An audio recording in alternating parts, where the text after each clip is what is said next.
Hello guys and welcome back to my channel. Today in this video I'm going to check the Realacc TW65 Tiny Whoover FPV Hovercraft. The TW65 comes as a kit, which means you will need to assemble your own hovercraft. In addition, you can choose two versions. You can get the standard version, which is the one I've got, or you can buy an advanced one. The difference is that the advanced version comes with a 25mm 48 channels all-in-one camera, whereas the standard version doesn't come with any camera. In addition, you can choose the receiver, which is built into the flight controller, so you can get an Frsky, a flysky, or a DSMX receiver. So this is everything we've got inside the kit. First of all, we're getting two 65mm frames, a bag with four 615 brushed motors, and a set of 31mm propellers, a 250mAh 1S HV LiPo battery, a simple USB charger, the Beecore 2 flight controller, which has a built-in receiver. I've got the Frsky version. It also comes with a 2mm battery connector, an LED board, a bag with a double-sided tape, a hex key, the screws, and also the 3D printed parts that are needed to assemble the hovercraft. Finally, we're getting the carbon fiber top plate, this foam, and the assembly diagram. The next thing I'm going to do is to put all the parts together, and I'll see you in a bit in order to show the outcome.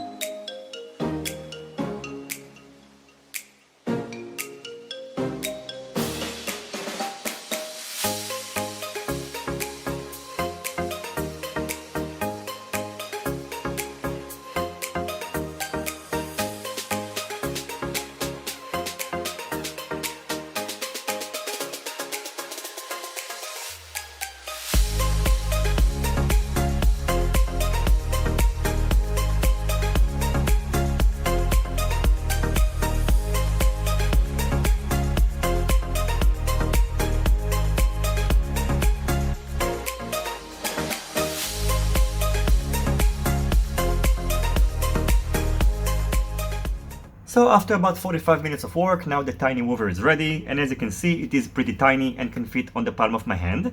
There are a couple of issues that you need to pay attention to when you build in the whoover. First of all, the right side is using the same motor, so you're going to need to use the ones with the white bottom, and you're going to need to use the counterclockwise propellers. The left side is using the motors with the gray bottom and are using the clockwise propellers.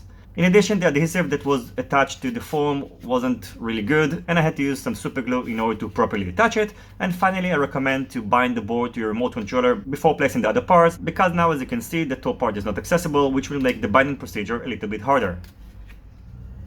Now as you can see, I'm using the Caddx EOS camera, which is connected to the HLRC Nano VTX. It has a selectable output strength of 25 and 50mW, which is going to be more than enough for this hovercraft. If you chose to buy the standard version, which doesn't come with any camera, just make sure to use a camera with a video in and a video out, because then it's going to make the process of overlaying the OSD on your video feed easier than using a camera which doesn't have this feature. I recommend camera in this case would be the TX05, and what you can do instead of just using this mount is to place this foam on the front and just use some glue, and you're going to be good to go. Now in terms of configuration of Betaflight, it is pretty straightforward. You don't have to change any settings, just make sure that the sticks are responding correctly, which means throttle is throttle and roll is roll, and etc. And you can see that after powering on the tiny whoover and turning on the remote controller, I also defined an arm switch. And now you can see it's working. So how do you control the hovercraft? You can see the throttle is going to push the hovercraft forward. And you can also control it by using the pitch. So you can see now the throttle is on, and I can actually go back by using the pitch. You can see now it's going back, and I can go forward like that. In addition, you can also control the right and left movement by using the roll. So you can see now it's turning it like that. And if you want to turn around, you can also use the yaw. So now as you can see, I can go forward by using the pitch and also some throttle. I can turn around using the roll, and I can also turn around in place using the yaw. So you can see it is quite fun. You will need to get used to it, but it's actually pretty easy. Now in terms of going over carpets, it is possible, but you can see that when trying to get over the carpet, it just won't work. However, when it's already on the carpet, you can see that it will be able to move forward. It's going to be a little bit hard, but it will manage to do it.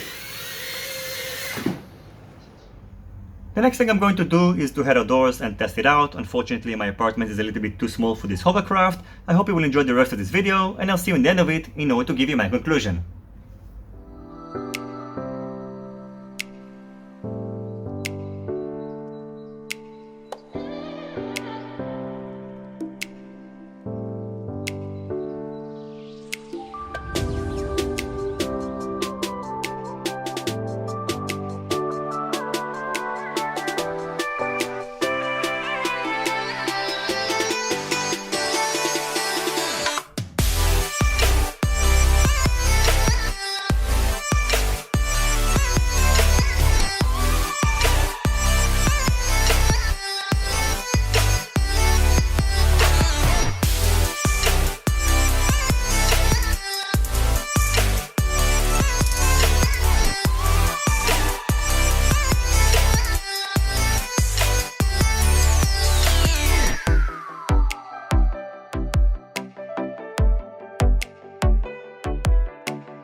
So overall, I can tell you that the Tiny Whoover is a nice toy to play with, especially if you want to experience a new way of FPV. And it's also a good way to practice FPV for somebody who doesn't want to fly quadcopters, maybe is afraid of it, or maybe thinks it's a little bit too complicated because you are only flying a ground vehicle. So if you want your spouse or your kid to try FPV, it's also a nice option. In terms of cost, I think that the price of the kit is pretty reasonable, especially considering that the price of the flight controller is about $28. And it's also nice that they give you another frame, so in case you got tired of using this hovercraft, you can just disassemble everything, put everything on this frame, and you have a new Tiny Whoop. In terms of runtime, you can expect about 3.5 minutes of runtime using the included 250 mAh 1S battery. And the range is about 100 meters, maybe even a little bit less, and I was limited by the range of the receiver and not by the range of the VTX.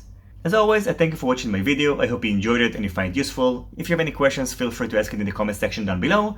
Don't forget to leave a thumbs up if you like this video, and consider subscribing to my channel and hitting the notification bell if you're not already subscribed.